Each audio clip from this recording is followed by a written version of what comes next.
The Black Power movement emerged in the mid-1960s as a bold and uncompromising response to the slow pace and limited scope of the mainstream civil rights movement.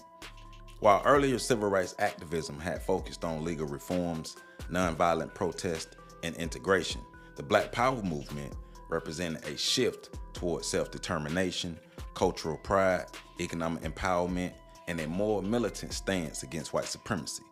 It was born from frustration with incremental change and a desire for immediate, radical transformation in the lives of Black Americans. The movement's formal introduction to the national stage came in 1966, when Stokely Carmichael, later known as Kwame Ture, then the chairman of the Student Nonviolent Coordinating Committee, shouted, "Black Power," during a march in Mississippi following the shooting of activist James Meredith.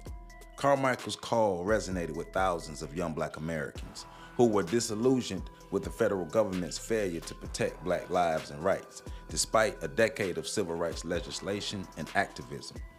Black Power became both a slogan and a philosophy, demanding Black autonomy, political self-representation, community control, and liberation by any means necessary.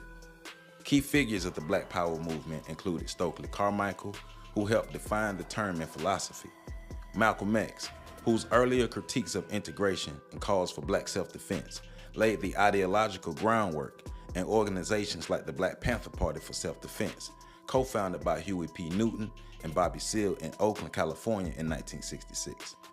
The Panthers rejected nonviolence as the default and instead organized armed patrols to monitor police activity in Black neighborhoods.